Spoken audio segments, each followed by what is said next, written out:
الحمدللہ رب العالمین والصلاة والسلام علی رسول الکریم اما بعد فاعوذ باللہ من الشیطان الرجیم بسم اللہ الرحمن الرحیم۔ روایت ہے حضرت عبادہ ابن صامت سے، فرماتے ہیں ہم نے رسول اللہ صلی اللہ علیہ وآلہ وسلم کی بیعت کی، سننے اور اطاعت کرنے پر تنگی اور آسانی میں، خوشی و ناخوشی میں، اور ہم پر ترجیح دیے جانے میں، اور اس پر کہ کسی چیز میں اس کے اہل و مستحق سے نہ جھگڑیں، اور اس پر کہ جہاں کہیں بھی ہوں حق ہی کہیں اللہ تعالیٰ کے بارے میں، کسی ملامت کرنے والے کی ملامت سے نہ ڈریں۔ اور ایک روایت میں یوں ہے کہ کسی چیز میں اس کے اہل سے نہ جھگڑیں مگر یہ کہ تم کھلا کفر دیکھو جس کی تمہارے پاس اللہ کی طرف سے قوی دلیل ہو۔ مسلم و بخاری۔ عزیزان گرامی قدر، السلام علیکم ورحمۃ اللہ وبرکاتہ۔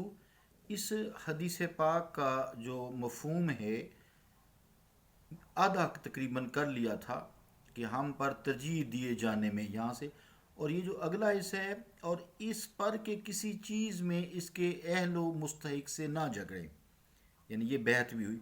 تو یہاں سے آگے آپ سماعت فرمائیں، تو اس سے مراد ہے حکومت، امارت، عہدہ، جاہ و جلال جو اللہ تعالیٰ نے عطا فرمایا ہے، یعنی ہم حاکم وقت سے نہ جھگڑیں گے۔ تو یہ پہلے حصے کی اصل میں تاکید ہے، یا پھر یہ مطلب ہے کہ جو عہدہ اس کے اہل کو دیا جائے تو ہم اس سے چھیننے کی کوشش نہیں کریں گے۔ جیسے ہی آج کل ہوتا ہے نا کہ الیکشن ہو جاتا ہے، معافی کے ساتھ الیکشن ہو جاتا ہے، 5 سال کے لیے حکومت ہوئی، اس کے بعد ساتھ ہی شور ڈالنا شروع کر دیا جی حکومت چینج کریں۔ منع ہے، اللہ تعالیٰ نے اس کو ایک عہدہ دے دیا ہے، پھر وہ عہدے دار نے جو نیچے اپنے جو چھوٹے عہدے دار ہیں جیسے وزارتیں ہیں پھر ان کے نیچے ہیں، اس طرح ایک چین ہے، حکومت کی باغ ڈور سنبھالتے ہیں۔ تو چنانچہ حضور کریم صلی اللہ تعالیٰ علیہ وآلہ وسلم کے خلافت کے بعد یہ کام اچھی طریقے سے ہوتا رہا، انصار نے بالکل سرتابی نہ کی۔ مراد یہ ہے کہ انہوں نے حکم نبوت سنا اور سن کر کہ الخلافۃ للقریش، اس سے بالکل چوں چراں بھی حکم عدولی نہ کی۔ یہ اصل میں اس بیعت پر عمل تھا۔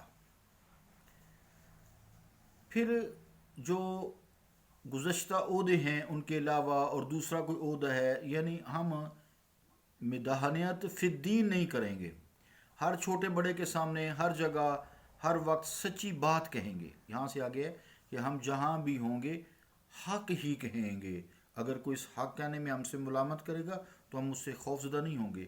ہر مسلمان بقدر وسعت مبلغ ہے، جتنا اس کو آتا ہے اس کی تبلیغ کر سکتا ہے۔ کفر سے مراد جو ہے کفار سے کیسے کام ہے، یعنی کافر نہیں ہے، کافروں جیسے کام ہے، جیسے نماز نہ پڑھنا، کافر نماز نہیں پڑھتا، روزہ نہ رکھنا، کافروں جیسے کام ہے نا، کسی اور کو اپنا سب کچھ سمجھ لینا، کافروں جیسے کام ہے۔ تو بہرحال یہاں مراد یہ ہے کہ اسلامی بادشاہ کا فسق ہے، فجور ہے، اگر تم کھلم کھلا دیکھو اس کے احکام و افعال کی کوئی توجیہ نہ ہو سکے تو ان کی اطاعت نہ کرو، یعنی اگر وہ اللہ تعالیٰ کے خلاف کوئی کام کا حکم دیں، شریعت کے منافی کو کام کا حکم دیں تو وہ نہ کرو۔ اس کے باوجود اس کا کہنا نہ مانو، لیکن یہ نہیں ہے کہ خون ریزی کرو، اس کے مد مقابل نکلو، اس کے خلاف تحریک شروع کر دو، اس کے خلاف جلسے جلوس شروع کر دو، یہ منع ہے۔ اس حدیث پاک اور جو گزشتہ حدیث گئی ہیں ان کے مطابق یہ منع ہے۔ اگر ہاں ایک بات ہے، اگر مسلمان بادشاہ ہے کافر ہو جائے تو اس کو اسلامی سلطنت سے معزول کیا جائے گا، کیونکہ سلطان کا معزول ہونا ملک کی بڑی تباہی ہے۔ اگر اس کو ایک مسلمان کو اس کو کھینچ کے اگر عہدے سے نکال دیا جائے تو اس میں ملک کی تباہی ہوتی ہے، ملک ترقی نہیں کرتے۔ اس لیے ہمارے جو ممالک ہیں، کچھ اسلامک کنٹریز ہیں، وہاں یہ مشکلات ہیں۔ حضرات صحابہ کرام نے حجاج بن یوسف جیسے ظالم اور جابر اور فاسق فاجر پر کوئی تحریک نہیں چلائی، گھروں سے باہر نہیں آئے، سڑکوں پہ بھی نہیں آئے، کوئی خروج نہیں کیا، بلکہ اس سے قضائے جمعہ عیدین کے قیام حاصل کی۔ خیال ہے کہ امام شافی کے ہاں فسق کی وجہ قاضی تو لائق معزول ہے کہ وہ فسق و فجور کرے گا، فیصلے کیا کرے گا، مگر جو حکمران ہے، سلطان ہے، اس کی معزولی نہیں ہے، کیونکہ سلطان کی معزولی میں بہت فتنہ ہے جو قاضی کی معزولی میں کم ہے۔ لیکن کچھ علماء خیر فرماتے ہیں کہ نہ قاضی فسق کی وجہ سے معزول کیا جائے گا اور نہ ہی اسلامک کنٹری کا جو حکمران ہے وہ معزول کیا جائے گا، کیونکہ اس میں ملک میں فتنہ فساد ابھر ہو کر آ جاتا ہے، کھڑا ہو جاتا ہے، ملک کی ترقی خراب ہو جاتی ہے، باہر کے ممالک سے تجارت لین دین میں خرابی ہوتی ہے، تو لوگ جو ہے خوشحالی سے بدحالی میں آ جاتے ہیں۔ اللہ رب العالمین ہمیں دین کو سمجھنے اور اس پر عمل کرنے کی توفیق عطا فرمائے۔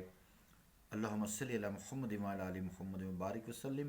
ربنا آتینا فی الدنیا حسنۃ وفی الآخرۃ حسنۃ وقنا عذاب النار۔ صلی اللہ تعالی علی رسول خیر خلقہ محمد وعلی آلہ وصحابہ اجمعین برحمتک یا ارحم الراحمین۔